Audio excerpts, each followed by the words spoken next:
St. Pete's mayor is now moving forward with new proposals to redevelop what was once known as the gas plant district. ABC Action News in-depth reporter Stassi Olmos tonight taking a deeper look at the increasing price to live in the city and how each developer plans to help fix that. It's an issue plaguing neighborhoods across the country and here in St. Petersburg. I've been in South St. Pete for over 30 years. I'm a citizen who is concerned about the future of this city.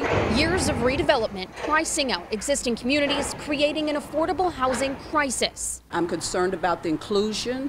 I'm concerned about the development that's going on. According to the company Rent, average rent for a one-bedroom apartment in St. Pete is up 26% from just last year, now at $2,152. And if you look at the share of apartments currently listed in St. Pete, only 13% are $1,500 or less a month. This is a transformational project. After years of discussions and proposals, St. Pete's newest mayor is hoping to make it easier to work and live in the city with the redevelopment of the historic gas plant district, now known as the Tropicana Field Rays Baseball Stadium. One requirement in his request for proposal is affordable housing. It's vital. Our economy dies if we don't have folks that live close to where they work. In a January community meeting, I met all four teams vying for this project and asked them about their plans for affordable housing. Hines, joined with the Tampa Bay Rays, is proposing to make 23% of the project housing affordable with 859 units on site and a $15 million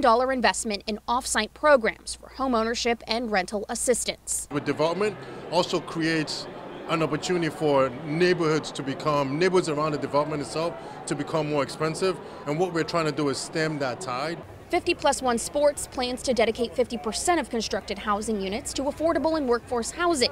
They also plan to work with organizations outside of the gas plant district to help develop or renovate existing neighborhoods. We don't have any off-site affordable housing, and we're the only ones that are requesting that the city keep the land. That way the people don't get displaced in 12 to 15, 20 years. Sugar Hill Community Partners plans to build close to 5,000 units. Half of them will be affordable and workforce rates. They also plan to develop a rent-to-own program. It has been raised as 50% affordable housing too much for this project.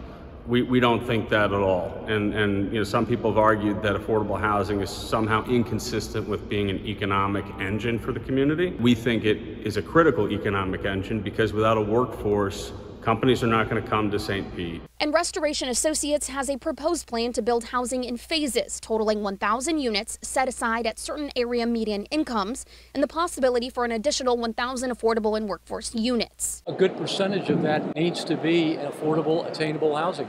Affordable by folks that are maybe limited incomes or two-income families. Overall, residents are excited about the proposals, especially those that self-fund and those that could potentially create off-site opportunities to own homes. I'm praying for the mayor to make the right decision, and I'm sure he will. I think we need to look forward and try to give people a way to elevate their lifestyles instead of creating more rental places. The mayor says he will make a decision by the end of January. In St. Pete, I'm in-depth reporter Stassi Olmos, ABC Action News. Now, I know that was a lot of information, but we published this story on our website this morning, and since then I've actually gotten the city's real estate experts' evaluations on those proposals. So when it comes to affordable housing, here are the weaknesses that they found. Restoration Associates housing units appear to be contingent on whether or not there is a new baseball stadium. 50+1 was unclear on when the residential units will be delivered. Sugar Hill mentions the possibility of off-site housing, but doesn't clarify the details. And Hines Tampa Bay Rays, they're claiming 23% of units will be affordable, which is less than half the 50% target that the mayor has requested. Now, I also received a letter that Sugar Hill sent to the city's Chamber of Commerce, their board, this morning. It expresses their concern with getting a fair chance in consideration for an endorsement.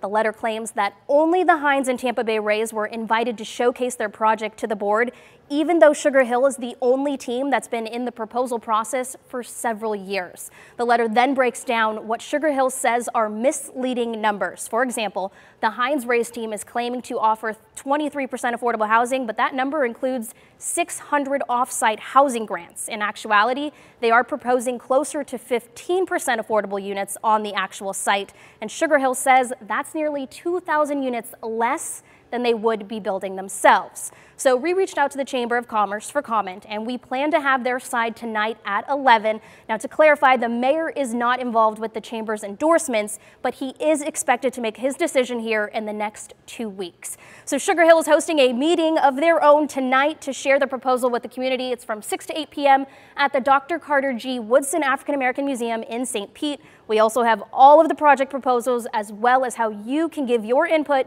in an article on our website, abcactionnews.com.